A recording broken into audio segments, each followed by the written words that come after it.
Mais je n'étais pas là pour vivre cette transition éclair et cet adieu dans la lumière de juin qui s'est passé dans notre maison de famille en Bourgogne. Et pour moi, la transition avait commencé une semaine plus tôt. J'étais partie dans les îles grecques. Je travaillais énormément à cette époque. J'étais directrice de casting et je travaillais aussi pour la télévision. Et j'étais un peu épuisée et on m'avait proposé de partir. Donc, pendant une semaine en Grèce. Donc je suis partie dans les îles grecques. Bien qu'ayant eu beaucoup de prémonitions, je savais qu'il fallait que je parte. Il y avait comme une espèce d'urgence à le faire.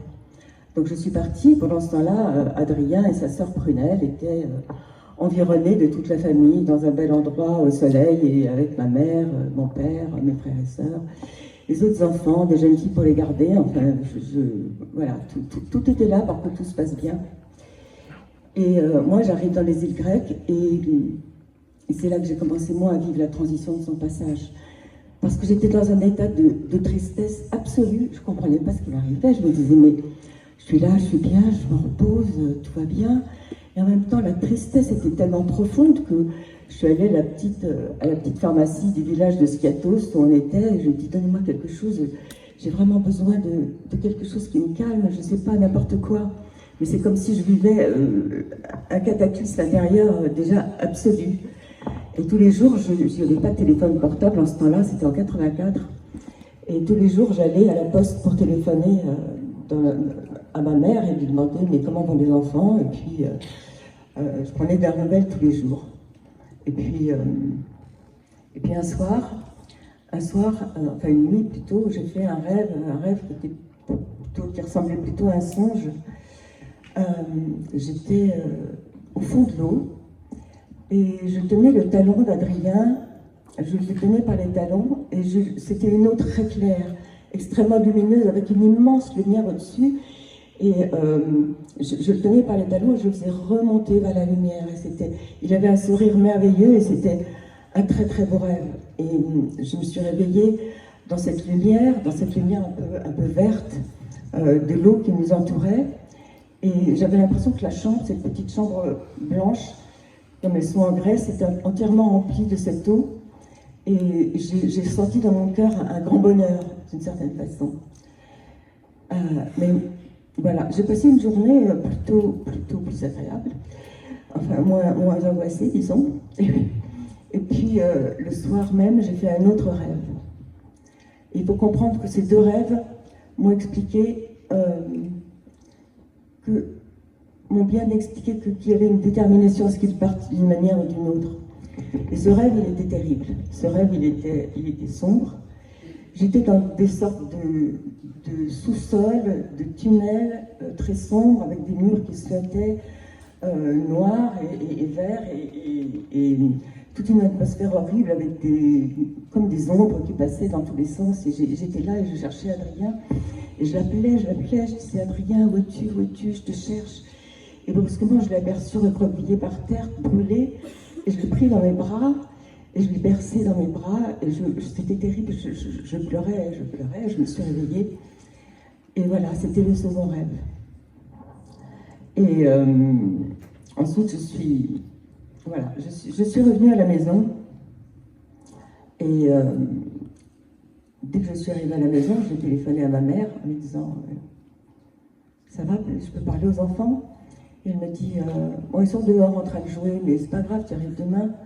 Alors je vais habiter une petite maison dans le 17e. Je monte dans la salle de bain pour prendre une douche après ce long voyage. Et j'étais dans la salle de bain et brusquement j'entends la porte d'entrée qui s'ouvre et la voix de mon père. Et je comprends en une seconde, je comprends. Je sors de mon bain, je m'enroule une serviette, j'étais en haut de l'escalier. Mon père me dit Bérangère, il faut que tu sois courageuse. Et je lui dis Adrien. Et voilà. Et je dois dire que je suis allée dans ma chambre et que j'ai crié. J'ai crié, j'avais besoin, c'était comme un cri qui était à l'intérieur de moi. Et il fallait absolument qu'il sorte ce cri. Je ne pouvais pas faire autrement, il fallait que je fasse sortir. Et ma sœur qui était là me disait mais ne crie pas. Et je lui disais non, laisse-moi, je vais crier parce que j'ai besoin que ça sorte. Sinon je vais mourir. Et ensuite je ne dirai plus rien. Et je n'ai plus rien dit ensuite. J'ai plus rien dit. Et voilà. j'ai retrouvé Adrien, mais j'étais un peu dans le déni. J'avais toujours l'impression qu'en réalité, je rêvais, parce que c'était un cauchemar et que j'allais me réveiller le lendemain matin et qu'Adrien serait là et que je me serais dit « Oh, mon Dieu, mais c'est merveilleux !» Mais quel horrible cauchemar! Mais voilà, il est là, j'ai retrouvé. Et dans cette douleur qui m'habitait profondément tous les jours et à chaque instant, il y avait des moments où je n'arrivais même plus à respirer. Mais je n'arrivais plus à respirer. Et en moi-même, je me suis dit, mais voyons, écoute, si jamais il était simplement parti en voyage au bout du monde, je ne sais pas pourquoi, je voyais l'Amérique du Sud, et plus particulièrement le Brésil. On s'est dit qu'il est parti là-bas, chez des amis, qu'il était heureux avec des enfants, qu'il jouait dehors. Après tout, c'est peut-être un petit peu pareil. Et donc, je l'ai vraiment imaginé là-bas, et je l'ai vu joyeux, avec ses cheveux blonds, avec son sourire merveilleux, qui jouait avec d'autres enfants, et brusquement, ma douleur s'est atténuée. Et c'est devenu, chaque fois que je me sentais trop mal, je me retrouvais au Brésil, avec Adrien qui jouait heureux. Et c'était ma façon de... Voilà, c'était ma façon de conjurer la souffrance. Mais j'avais toujours ces questions à moi qui continuaient à flotter dans mon cœur. Où est Adrien? Qu'est-ce qui se passe là-haut? Est-ce qu'il y a des gens qui s'occupent de lui? Est-ce qu'il a été accueilli? Comment ça marche? Et je me posais toutes ces questions. Je ne savais pas qu'un jour, très lointain, puisque c'était cette année, Adrien y répondrait et m'expliquerait tous ces mondes et tout ce qui s'est passé après sa mort et tout ce qu'il a vécu. Et ce serait la découverte complexe et magnifique de ces mondes où nous poursuivons nos vies ensuite, qui sont des mondes très complexes. Comme disait Jésus, il disait « Il y a de nombreuses demeures dans la maison de mon Père ». Et moi j'ai découvert en tout cas un certain nombre de ces demeures et je peux vous dire qu'elles sont. Elles sont vraiment de toute beauté, magnifiques. On peut difficilement imaginer nous ici sur Terre, surtout en ces moments si sombres de la vie de l'humanité. Et pour revenir aux signes, je dois dire avec gratitude qu'il faisait tout pour me réconforter. Il m'envoyait des signes, des rêves, des pensées, des bouffées d'amour, de parfum. Ah oui, alors aussi, comme disait Stéphanie, alors moi j'ai eu droit à toutes les plumes, à tous les cœurs, enfin bon, tout ce qu'on peut imaginer, mais il m'a aussi envoyé des signes et des visions un peu plus très puissants. Une nuit, il est venu me voir, il a surgi de l'ombre en fait, c'était une petite silhouette complètement lumineuse, il était tout habillé de blanc, il était lumineux, et il irradiait de lumière, et il est arrivé vers moi, il s'est agenouillé, les yeux dans les yeux, il m'a dit « Maman, pardonne-moi, il fallait que je parte, c'était le moment, mais je ne te quitte pas, je ne te quitterai jamais. » Et ces paroles m'ont accompagnée et m'ont guérie pendant des jours et des jours. Et je le remercie parce que merci Adrien pour cette grâce, merci mon petit garçon, parce que tu m'as envoyé toute ta lumière. Et avec ce que tu me disais ce jour-là, plus ces 2 rêves que j'avais faits, parce que ces 2 rêves, j'ai compris ensuite. Il est parti à la lumière du mois de juin, dans une belle maison entourée de tout l'amour de la famille. Et 15 jours après, il devait se faire opérer. Une petite opération à l'hôpital. Mais sur cette petite opération, j'avais toujours vu une sorte de nuage noir absolument terrible. Cette opération, l'idée de cette opération me terrifiait en réalité. Je pense, et j'en suis sûre, c'est qu'il n'était pas parti à ce moment-là, il serait parti au moment de cette opération. Et que de toute façon, comme il me l'a dit, il devait partir. Et vous verrez ce qu'il m'a dit à ce propos. C'est assez fort et assez surprenant. Alors, excusez-moi.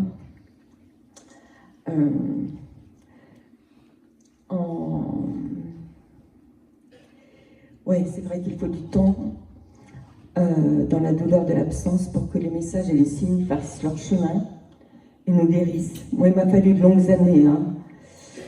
Surtout qu'à cette époque lointaine des années 80, il y avait très peu il y avait très peu de littérature, il y avait très peu de témoignages sur ce qui se passait, de témoignages de ce genre, sur les signes, sur la mort, sur les signes après la mort, il n'y avait pratiquement rien. Avec 2-3 livres, comme ceux de Jean Prieur, par exemple, qui m'ont accompagné à ce moment-là, m'ont réconforté, m'ont donné beaucoup, beaucoup de lumière et m'ont fait comprendre que tous ces messages qu'Adrien m'envoyait, ah oui, parce que j'ai eu d'autres messages, si, je vous en parle quand même, parce qu'ils sont très beaux. Une nuit, un jour, je suis retournée dans cette maison à la campagne. J'avais du mal à y revenir parce que c'était très douloureux pour moi. Et donc, je décide d'aller dormir dans une sorte de grenier qu'on a aménagé tout en haut de la maison, dans lequel il y a un lit derrière un paravent où personne ne dort jamais, mais j'avais besoin d'être seule et je vais dormir dans ce lit. Et puis, brusquement, c'était la nuit noire, je repense à lui dans le cimetière à côté, et je me dis, mais il a peut-être froid, il a peur, il a froid, mais mon mental commence à délirer un petit peu. Je me laisse entraîner dans cette espèce de folie, d'une certaine façon. Et à ce moment-là, je sens sur ma main vraiment une caresse, mais extrêmement physique. C'est-à-dire, il a passé sa main sur la mienne, et à la petite fenêtre qui est juste au-dessus du lit, j'entends toc, toc, toc, et je vois une chouette blanche qui tapait avec son bec sur le carreau et qui commence à ululer, tout doucement. Et elle a ululé, en fait, elle a chanté pour moi pendant un moment, et j'avais le cœur, et je savais, je me disais, c'est Adrien, et c'était comme une joie absolument immense, et ça me rappelait tous ces moments où, quand ils étaient petits, lui et sa sœur, dès qu'ils se réveillaient la nuit, j'allais vite les retrouver, et puis je leur chantais, mais tout va bien, et je leur chantais des chansons, et voilà, j'avais l'impression que c'était la même chose, comme une berceuse qu'ils m'envoyaient à moi, maintenant, comme moi j'avais fait quand ils étaient petits. Voilà, ça c'était un très beau signe. Mais j'en ai d'autres, mais je sais plus lesquels, je suis un peu perdue, là, excusez-moi. Ça fait rien, ils reviendront au bon moment. Puis un jour, en 2012, c'est-à-dire longtemps après, une femme vient vers moi et me dit il y a une Jeanne qui veut vous parler. Elle est de votre sang, elle essaie de vous parler depuis longtemps, mais vous n'entendiez pas. Mais là, je vais vous dire, je vais vous transmettre son message. Alors, elle dit que vous devez repartir au moment de la mort de votre fils, parce qu'avec toutes vos recherches, vous pensez que vous avez réglé le problème, c'est une façon de parler, mais que maintenant vous êtes passé au-delà et que vous avez accepté complètement tout ce qui s'était passé. Mais en réalité, vous avez encore une pierre noire sur le cœur, et cette pierre, il faut la dissoudre pour que vous puissiez continuer votre chemin et avancer. Et ensuite, vous écrirez un livre pour partager la force que vous avez gagnée dans la lumière. Et sur le moment, je me suis dit, non, déjà, je ne peux pas écrire de livre parce que Adrien, c'est mon jardin secret. On était un peu tombés dans une sorte de secret de famille, c'est-à-dire que plus personne ne parlait de lui. Et c'était aussi quelque chose qui me blessait beaucoup, tout en me protégeant. Je ne savais pas très bien, c'était un peu compliqué. J'avais été dans le déni, je n'avais posé aucune question sur ce qui s'était passé ce jour-là précis, sauf qu'on l'avait retrouvé au fond de l'eau. Donc je savais qu'on l'avait retrouvé au fond de l'eau. Et puis, de crainte que ça devienne une réalité, je n'avais jamais posé de questions. Donc j'ai vu qu'il y avait une vérité, effectivement, dans ce que me disait Jeanne. Et j'ai décidé de repartir dans ma mémoire et dans celle de ma famille pour leur poser toutes les questions que je n'avais jamais posées avant. Ce que j'ai fait, et tout s'est éclairé d'un jour nouveau, parce que je m'étais fait une sorte de scénario, et en plus rien ne s'était passé comme je l'imaginais. Mon père, je pensais qu'il était là, il était à Paris. Deux de mes sœurs, que je pensais être aussi là, l'une, je ne sais pas, préparait Sciences Po, l'ENA, je ne sais plus. Et l'autre était sur une péniche avec des copains. Et puis, il y avait donc le père d'Adrien et de Prunelle, dont j'étais séparée, mais qui était venu avec un de ses collaborateurs, je ne sais pas, et amis. Et il y avait toute une bande d'amis qui étaient là, mais que je ne connaissais pas forcément. Donc rien ne correspondait, ni qu'il avait sorti de l'eau, ni... Enfin voilà, c'était très très étrange pour moi de découvrir un scénario complètement différent. Mais c'était un vrai travail sur moi-même. Et pendant tout cet été 2012, j'ai commencé à écrire Les anges ne meurent jamais, c'est-à-dire toute cette histoire d'Adrien avec tous les signes, les prémonitions parce qu'il en avait eu, et beaucoup de choses dont je ne vous ai pas parlé, parce que finalement je me suis aperçue que ce que je croyais être si simple était en réalité d'une complexité et d'une extraordinaire. J'ai découvert énormément de choses. Et j'ai l'impression d'avoir été guidée dans un parcours initiatique. Donc en juin, Jeanne vient me parler en me disant qu'il faut retourner dans le passé. Juillet, août, je repars dans le passé et dans ma mémoire. Septembre, une de mes amies me dit « Oh, écoute, voilà, je travaille en ce moment dans l'événementiel pour Chanel, mais franchement, j'en peux plus de tous ces gens, il faut que je trouve à faire autre chose. » Et je lui dis « Écoute, tu as pas mal enfin, je sens que tu as tout à fait des aptitudes et des vibrations qui pourraient te mener à soigner dans ta vie. Écoute, tu te souviens, on est allé voir ce garçon, on n'a jamais su ce qu'il faisait vraiment, mais quand je suis ressortie de son soin, j'avais l'impression d'être sur un tapis volant. Et c'était extraordinaire. Donc on appelle ce garçon, qui s'appelle Jean-Philippe, et on lui dit, ben voilà, je lui dis, je vais faire la formation avec toi parce que ça m'intéresse. De toute façon, c'est toujours intéressant d'apprendre la guérison. Et on lui dit, mais alors, qu'est-ce que vous faites, etc. Ça correspond à quoi? Est-ce qu'il y a une formation? Et il nous dit, ben, c'est la guérison pranique. Et je suis dans un degré suffisamment élevé pour vous initier si vous le désirez. Donc on passe un week-end avec ce Jean-Philippe qui nous initie, et je découvre vraiment quelque chose que je trouve extraordinaire, c'est qu'on peut faire venir les hologrammes, soit des vivants, soit des défunts, devant nous, et demander enfin tout ce qu'il y a, et s'il y a des entités, s'il y a des problèmes, s'il y a un chakra, parce que on travaille un peu avec les chakras qui posent des problèmes, etc. On peut vraiment demander toutes les questions et on trouve toutes les réponses. Et ça m'avait paru absolument extraordinaire. Donc ça, c'était la troisième étape, c'était la guérison pranique. Quatrième étape, ma sœur, une de mes sœurs me dit, mais tu sais, quand papa est mort, en fait, on a retrouvé une boîte qui était dans un placard, où il y a toutes les petites affaires d'Adrien après sa mort. J'ai trouvé ça tellement triste que j'ai mise à mon tour dans un placard. Si tu veux, je te l'apporte. Je lui dis, bien évidemment, c'est le moment.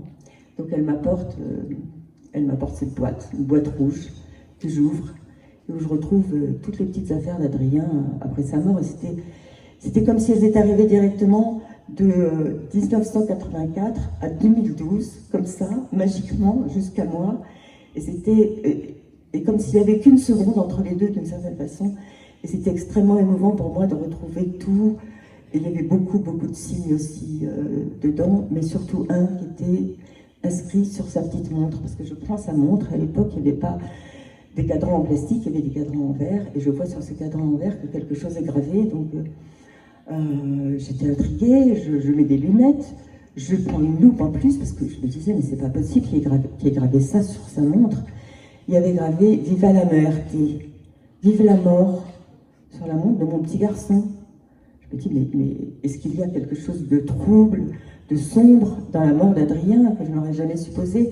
Et j'étais vraiment angoissée, et avec un premier livre, j'avais rencontré beaucoup de gens qui étaient un peu dans nos sphères, disons. J'appelle une femme qui parle avec les guides, mais je ne savais pas vraiment ce que ça voulait dire parler avec les guides en réalité. Mais j'arrive chez elle et elle m'explique. Elle me dit, ben voilà, c'est parce qu'Adrien était venu sur Terre pour un temps limité. C'était le désir de son âme. Et il devait repartir. Et vous étiez dans une telle communion, dans un tel amour, vous, Prunelle et lui, tous les trois, que, en fait, il avait oublié, il ne pouvait pas partir. Et puis il était venu, mais il avait, comme lui, comme tous, on passe par le voile de l'oubli, donc il avait aussi oublié, il fallait le rappeler. Et donc ce message est venu s'inscrire sur sa montre. De lui seul, il est arrivé. Ce sont des choses qui arrivent. J'en ai eu d'autres exemples d'ailleurs.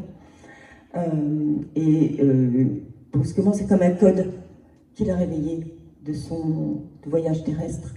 Et il est descendu dans l'eau pour monter dans la lumière. Et je l'ai vu monter, mais comme une flèche de lumière là-haut. Ça, je sais que j'ai regardé à chaque fois le moment où il est parti, et c'était vraiment une flèche de lumière. vers l'infini. Et donc, je vais voir cette femme.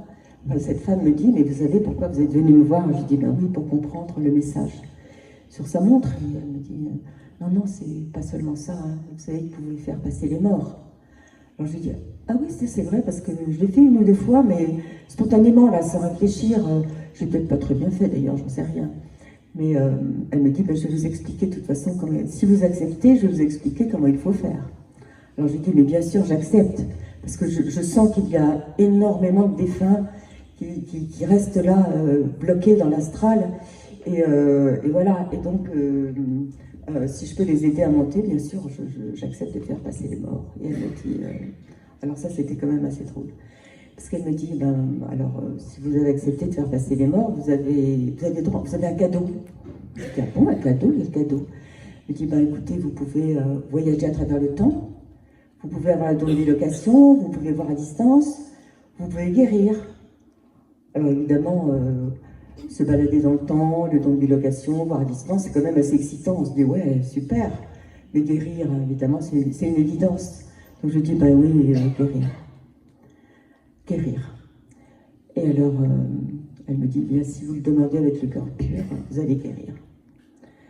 Et je ressors de chez elle, on a une longue séance, on fait passer une ou deux âmes, justement, pour qu'elle me montre comment ça fonctionne. Mais je ne vais pas vous le raconter, ça serait trop long. Et puis, je reviens chez moi en me disant, bon, c'est très bien, je vais guérir, mais je ne sais pas guérir, je ne sais pas comment, je ne sais pas comment ça peut se passer. Ça me paraît totalement illusoire, quoi, en fait. Bon, j'arrivais pas à y croire. Et puis, une semaine après, je vais à un dîner avec des gens du cinéma, parce que mon mari travaillait dans le cinéma. Il y avait beaucoup de monde, et la plupart des gens, je ne connaissais pas du tout. Et à la fin du dîner, une femme vient me voir. Et elle me dit, ma fille est en train de mourir. Alors je dis, je ne m'étonne pas, ça me paraît normal qu'elle me dise ça. Et je lui dis, oui, mais que s'est-il passé? Voilà, elle est tombée malade il y a 2 ans, et depuis, on a vu tous les médecins, on est allé dans le monde entier, et elle s'éteint peu à peu, et elle est en train de mûrir. Et je lui dis, est-ce que vous avez une photo de votre fille? Elle me montre sur son téléphone la photo. Je la regarde, et je reçois l'information, et je lui dis, je sais ce qu'elle a. Mais je connais quelqu'un qui va pouvoir la soigner, il s'appelle Jean-Philippe, et il est très très très fort, c'est un maître dans ce qu'il fait, et il va s'en occuper. Et puis elle me regarde et elle me dit, non, je sais que c'est vous qui allez la guérir. Alors bon, c'était un challenge, voilà, challenge. L'histoire d'Audrey. Et donc je rentre chez moi en me disant, mais comment est-ce que je vais faire, comment ça marche? Mais bon, alors je vais faire venir pour commencer, je vais faire venir son hologramme. Et puis je la fais donc venir devant moi à distance. Et puis je vois qu'elle a comme une énorme marque noire qui part du cœur et qui descend jusqu'au genou à gauche. Et je me dis, mais qu'est-ce que c'est que ça? Bon, je ne sais pas très bien. Alors je referme la porte, la vision, la fenêtre, en gros.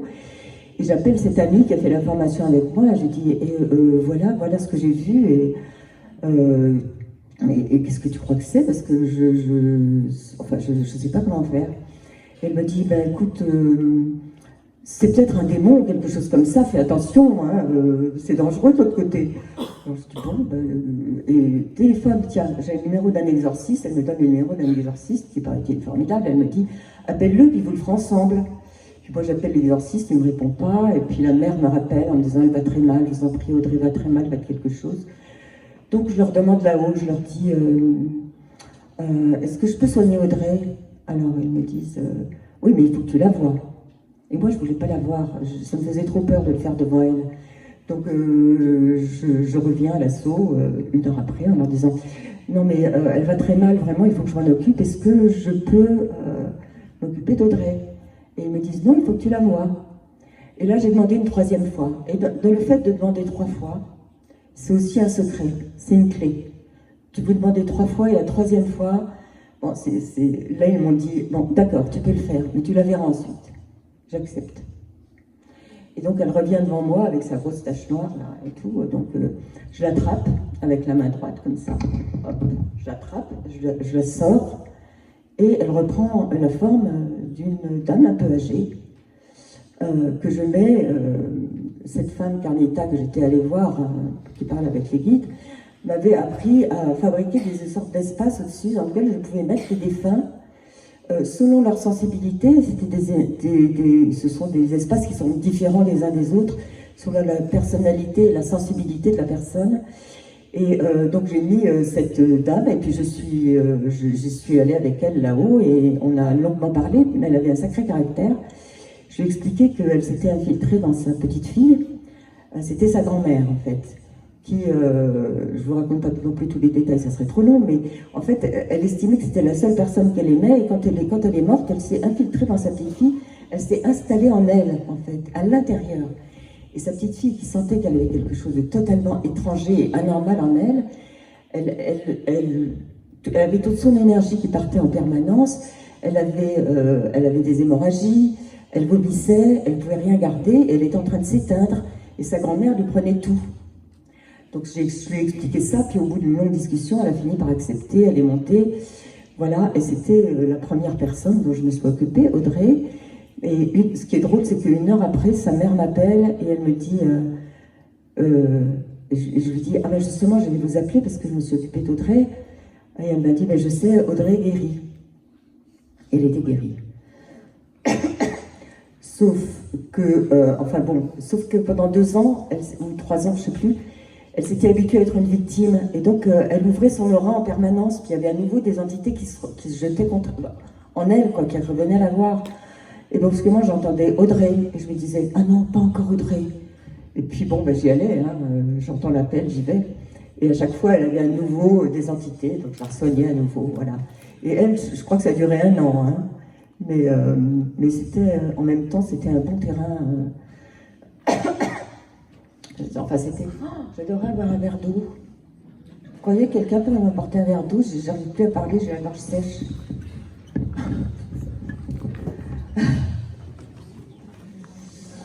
Enfin, donc voilà. Oh, merci, c'est très, très gentil, merci beaucoup. Excusez-moi, hein.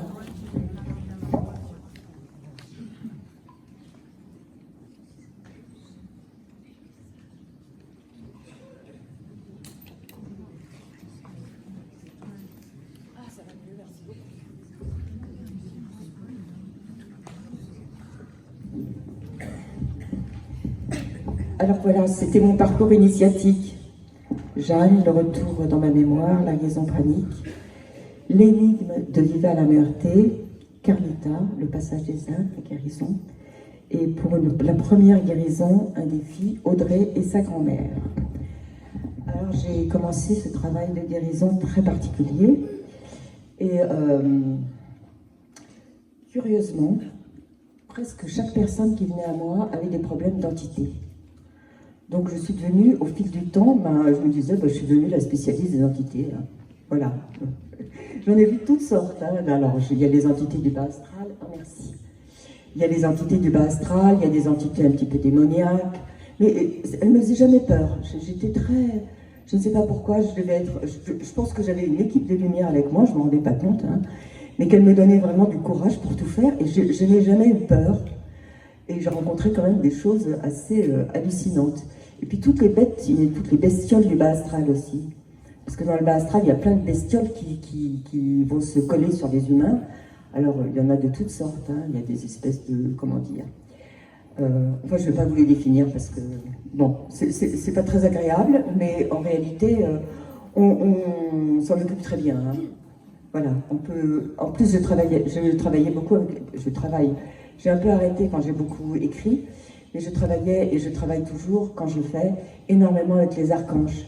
Et les archanges, ils sont absolument extraordinaires. Hein. Ce sont mes collègues, ils ont énormément d'humour, et franchement, ils sont très drôles, et ils sont d'une puissance absolument extraordinaire. Donc, quand je tombe sur toutes ces bêtes du bas astral, je les enlève, et je leur donne, pour qu'ils les remettent à leur place.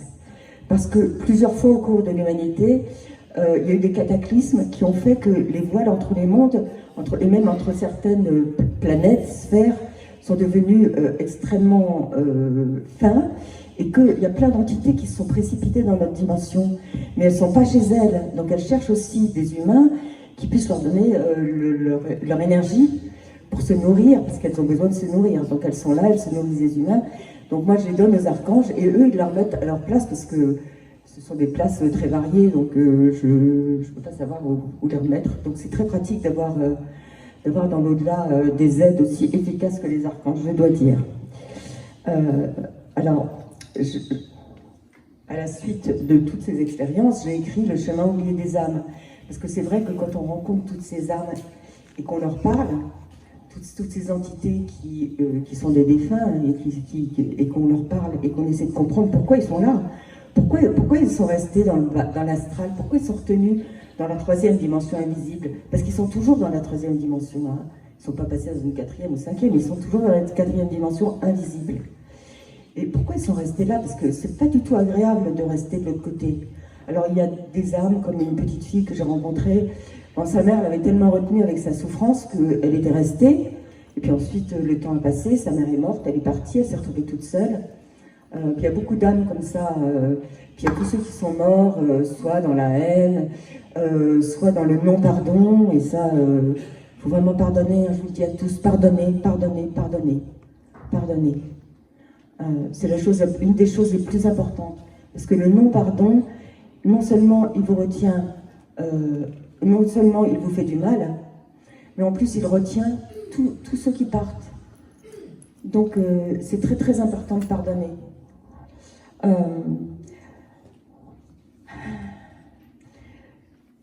Donc effectivement, ces êtres comme la grand-mère d'Audrey peuvent être des problèmes. Il faut aussi savoir que toutes les addictions, que ce soit l'alcool, toutes les drogues, le sexe, etc., toutes les addictions font que les gens ne peuvent pas monter. Et que souvent ils se promènent, ils continuent à se balader, parce qu'ils n'ont parfois même pas conscience d'être morts. Et donc ils continuent à se balader tout autour de vous, et puis quand ils voient quelqu'un qui est un peu ouvert, ou qui est un peu fragile ou vulnérable, pchit, ils se précipitent sur cette personne, et ils s'installent autour. En général, c'est autour, hein, quand même. C'est rare que ce soit à l'intérieur.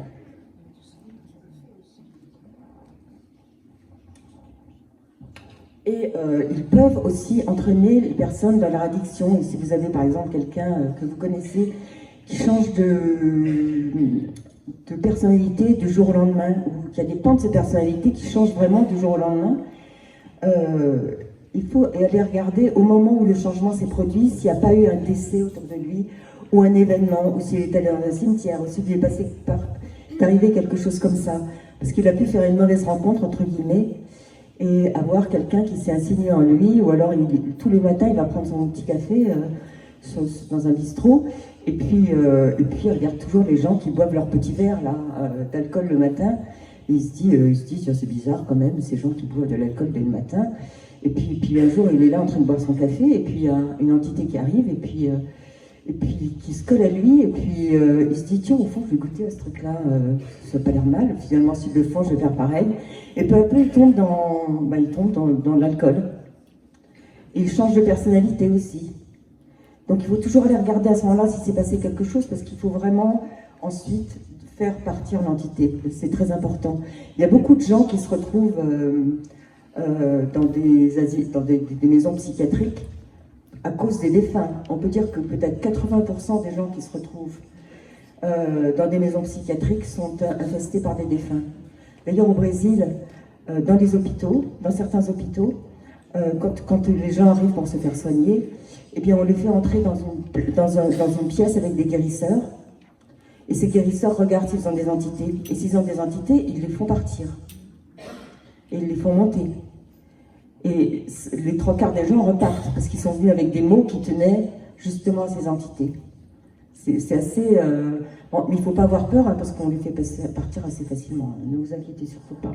Il ne faut pas que ça sème la peur dans votre... dans votre maison.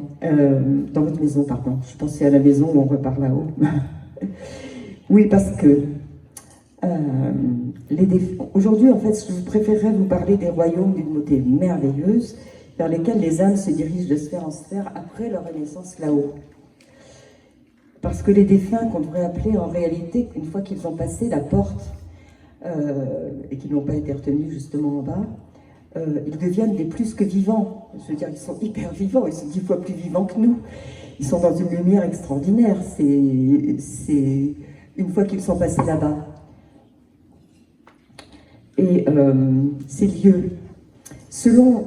Voilà. On a du mal à imaginer ces ailleurs. Enfin, moi, j'avais du mal avant. Maintenant, je commence à y voir un petit peu mieux. D'abord, c'est pas le même pour chacun, parce que selon le désir de l'âme et son avancement dans la conscience lumière, effectivement, il y a de nombreuses demeures, je vous le redis, dans la maison de mon père.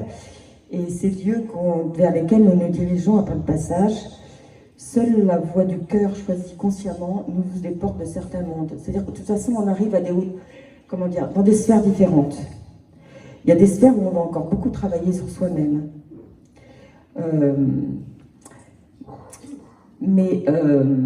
Comment dire? Alors, je vais revenir à Adrien. Avant de vous parler justement des mondes de l'au-delà, parce que Adrien, il est devenu un grand guide pour de nombreux humains. Il travaille entre le Tibet et le Japon. Il s'occupe beaucoup d'enfants qui sont morts de mort douloureuse. Il les appelle ses enfants parce qu'il les aime d'un amour immense. Et il les enseigne, il les soigne de leur douleur humaine. Surtout des enfants qui sont partis dans des conflits, des guerres, ou avec des pratiques sataniques, ou dans des guerres, dans des morts extrêmement douloureuses. Et depuis octobre, fin octobre 2023, c'est-à-dire il y a vraiment exactement un an, et je pense vraiment que c'est lui qui m'a guidée ici aujourd'hui. Adrien a réuni autour de moi 3 amies clairvoyantes, et il nous a ouvert peu à peu, en donnant à chacune des messages correspondant à... Parce qu'on est tous, chacune à notre façon, hein, qui correspondaient à nos personnalités. Il nous a ouvert la porte du temps et des espaces célestes, parce qu'il désire que nous apportions un message très important sur Terre, et qui s'appelle la paix du temps. Et toutes les 4, nous avons découvert qu'on avait partagé de nombreuses vies ensemble, dans des temps d'or, dans des temps magnifiques, comme dans des temps de désastres et de fin de civilisation, en particulier en Égypte prédiluvienne, où nous étions prêtresses, embaumeuses et scribes à Dendera, et on était toujours dans le service aux autres, quelle que soit notre vie. Ça, ce sont les vies les plus anciennes, mais ensuite on en a eu plein de vies sur Terre. Mais c'était toujours dans le service d'une manière ou d'une autre. Et Adrien nous a donc dévoilé peu à peu, à travers sa propre expérience multidimensionnelle, ces éléments précieux et extraordinaires dans la vie se passe là-haut, de l'autre côté. Et c'est vraiment une aventure fascinante à travers le temps et l'espace, parce qu'il nous a emmenés et il nous a fait visiter, il nous a emmenés dans ce royaume de l'au-delà.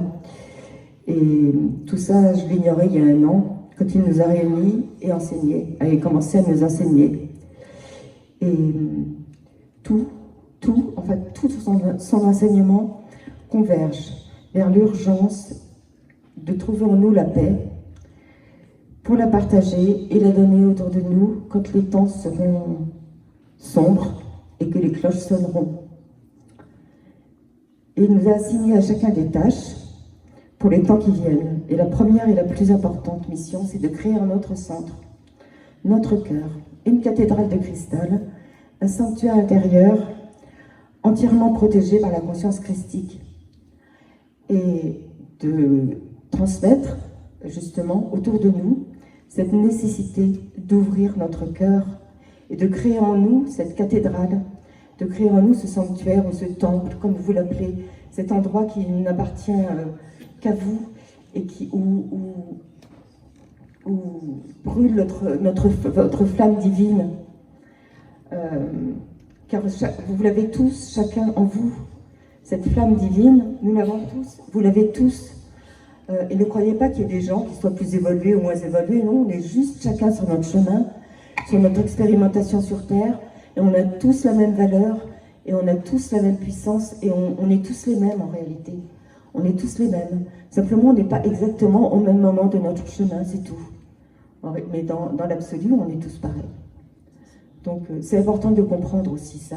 C'est que vous avez tous ça en vous, vous avez tous cette lumière, cette immense vie, vous avez tous en vous la puissance de l'amour, et qui est la plus importante, je pense. Et d'ailleurs, je voulais transmettre à tous ceux parmi vous qui canalisent ou qui reçoivent des messages de là-haut. Nous avons reçu, toutes les quatre, quand nous nous retrouvons ensemble, nous recevons des messages qui viennent de très très haut. Il faut que nous soyons toutes les quatre pour réussir à accéder à ces dimensions. Et la dernière fois que nous nous sommes retrouvés toutes les quatre, ils nous ont donné un message extrêmement important pour tous ceux qui canalisent. Je ne sais pas s'il y en a... Enfin bon, ils nous ont dit qu'il fallait comprendre, et c'est crucial, que toutes les confraternités et les alliances de lumière ont décidé de fermer tous les canaux pendant un certain temps. C'est-à-dire que là, tous les canaux sont fermés pendant un certain temps, sauf le canal du cœur. Parce que sont arrivés dans notre dimension énormément d'entités trompeuses, qui racontent n'importe quoi, et qui peuvent illusionner des gens qui sont tout à fait de bonne foi, et qui croient tout à fait sincèrement qu'ils sont en train de canaliser, je ne sais pas moi, Maître Saint-Germain ou l'Archange Michael, et qui en réalité ont totalement affaire à des maîtres de l'illusion de l'autre côté, parce qu'ils sont très forts. Hein. Ils sont très très forts. Et puis comme ils naviguent aussi dans ces autres dimensions, ils peuvent vous donner des détails, même qui vous font croire que, effectivement, c'est vrai, mais en réalité, non. Non, c'est ni vos défunts, ni des maîtres ascensionnés qui parlent. Voilà. Et donc, c'est très important maintenant, cette sorte de mise en garde qu'ils nous ont fait de passer uniquement par le cœur. Car c'est le seul canal qui est entièrement protégé. Voilà, il faut passer par le cœur.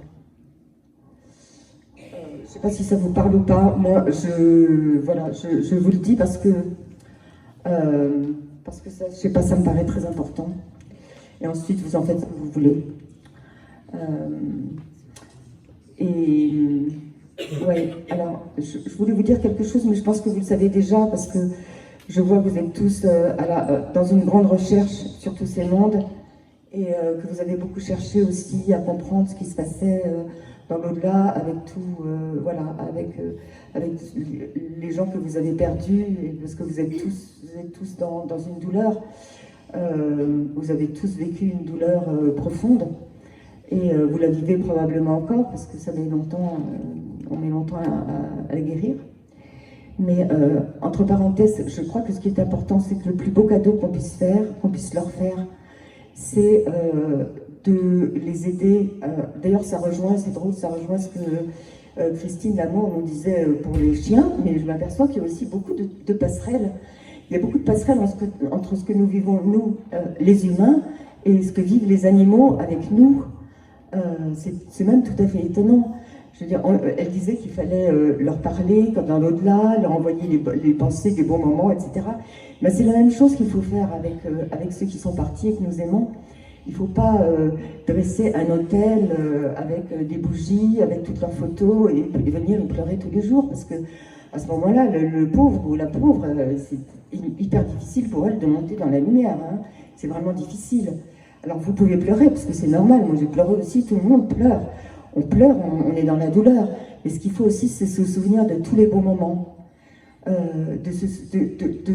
D'essayer de leur envoyer de la lumière, allumer des bougies pour eux, se souvenir des bons moments, leur envoyer de la lumière, leur envoyer des belles choses. Voilà, des belles choses. Tout en disant, je suis très très très triste que tu ne sois pas là. Mais voilà, c'est merci d'être venu dans ma vie. Merci pour tout ce que tu m'as donné. Merci pour tout ce que j'ai vécu avec toi de beau. Et ça, c'est vraiment, pour moi, je ne sais pas, je pense que c'est vraiment important. Mais comme je l'ai dit, je pense que vous le savez déjà pour la plupart. Mais c'est vraiment le plus beau cadeau et vous recevrez en retour beaucoup de bénédictions et de remerciements. Alors, on va y arriver quand même à ces sphères de l'au-delà. Oui, voilà. Donc c'est la guérison des âmes. Alors d'abord, l'âme quitte le corps Et voilà, quand elle n'est pas retenue dans l'astral, il y a un cheminement qui dépend de son avancement et de la façon dont elle a vécu sa dernière vie, dans la conscience ou dans l'illusion. D'ailleurs, ils me disent là-haut, il faut que...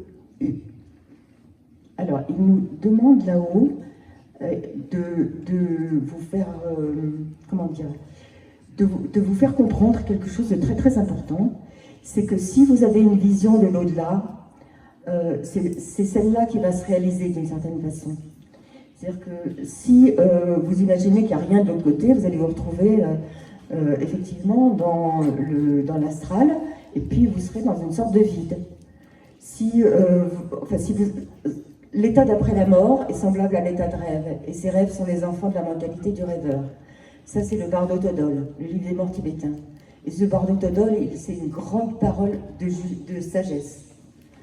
Donc, il faut travailler sur soi pendant qu'on est là, hein, vraiment, pour pouvoir ensuite se retrouver le plus vite possible dans un endroit super beau, magnifique et très agréable. Mais toutes les douleurs que nous ressentons dans ce monde, on ne peut pas non plus toutes les guérir avant de partir.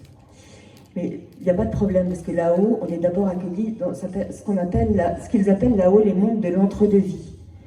Et dans ces mondes de l'entre-deux-vie, il y a les guérisseurs de lumière. Et tous les gens qui arrivent avec le cœur blessé, tous les humains qui arrivent de la terre. Vous imaginez en ce moment tous ceux qui arrivent là-haut? Vous les imaginez? Tous ces enfants sous les bombes, tous ces gens qui sont en train de souffrir. Nous, on est loin, on ne se rend peut-être pas compte de tout, mais qui sont en train de souffrir aussi bien au Liban, excusez-moi, mais c'est ça, dans la bande de Gaza, et même en Ukraine, il y a beaucoup d'innocents qui meurent aussi. Puis il y a des bombes partout, et tous ces gens, ils sont en train... C'est horrible. Donc quand ils arrivent là-haut, il faut avoir... Voilà, il y a les guérisseurs qui sont là, et qui les prennent en charge, et qui nous prennent en charge, parce que chacun, avec ses douleurs, a droit à toute leur attention. Donc ils nous prennent en charge, et ils guérissent peu à peu. Quelquefois c'est très long, ça peut prendre 1 an, 2 ans, 3 ans. Parce que le temps n'existe pas, et en même temps il existe.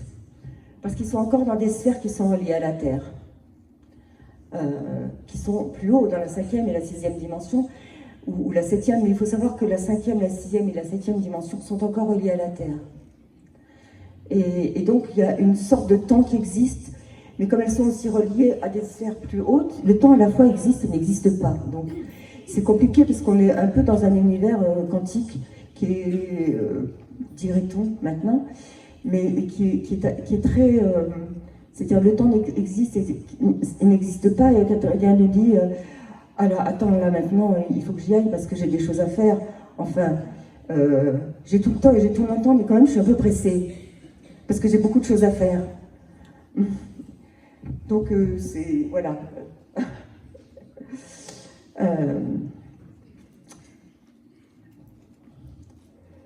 Alors, donc pour que vous compreniez mieux, je vais vous parler des 3 dernières vies d'Adrien qui nous a révélées et qui rejoignent justement les 2 rêves que j'ai faits et le fait qu'ils me disent je suis désolée maman, mais voilà, il fallait que je parte, mais je ne te quitterai pas. Je vais vous le lire parce que je ne connais pas par cœur. Donc il nous a parlé de ses 3 dernières vies sur Terre. Dans les sphères de l'entre-deux-vie, où il est arrivé, on lui a proposé de l'accueillir avec joie dans les sphères de lumière, parce qu'il avait déjà beaucoup travaillé dans toutes ses vies terrestres. Et il pouvait passer directement dans des sphères de lumière après l'entre-deux-vie. Mais il ressentait encore une profonde nostalgie pour la Terre qu'il avait accueillie tant de fois.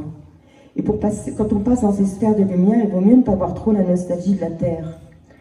Et alors ces maîtres guides lui ont proposé une sorte de test. Ils lui ont dit, écoute, on te propose de descendre vivre sur Terre 3 courtes vies avec des rappels précoces. Et lui nous dit, si par 3 fois mon âme arrive à rentrer à la maison, alors que j'avais sur Terre des liens très solides d'amour et d'ancrage, c'est que je serais prêt à la quitter définitivement pour aller ailleurs. J'ai réussi par 3 fois. La première a été la plus rude et souffrante pour mon âme. La deuxième, c'est les jours où j'ai retrouvé ma mère, moi, a été plus douce, bien que déchirante aussi, mais plus douce, avec beaucoup plus d'acceptation. Et ma dernière a été si consciente et si précoce qu'elle s'est presque faite dans la joie, ou plutôt la grâce. La dernière, c'était dans un monastère au Tibet. Adrien a donc vécu ces 3 vies, et entre chaque vie, il retrouvait Maya. Maya, c'est ce qu'ils appellent là-haut son être aimé. Je ne sais pas si on parle quelquefois d'âme jumelle, etc. Pour eux, là-haut, enfin, il a une être aimé. Ils ont vécu de nombreuses vies ensemble sur Terre, depuis des temps très lointains. Et moi aussi, j'ai vécu beaucoup de vies avec eux parce que nous sommes en fait de la même famille. On est de la même famille céleste et terrestre. Et ensuite, à sa grande joie, les guides lui ont ouvert une porte vers une sphère. Alors, quand on quitte les mondes de l'entre-deux-vie, on peut passer dans différentes sphères, selon effectivement l'avancée de son âme et le désir de l'âme.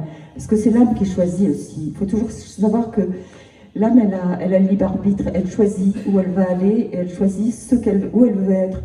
Elle peut avoir envie de se retrouver dans un environnement qui ressemble mais totalement à la Terre, c'est-à-dire...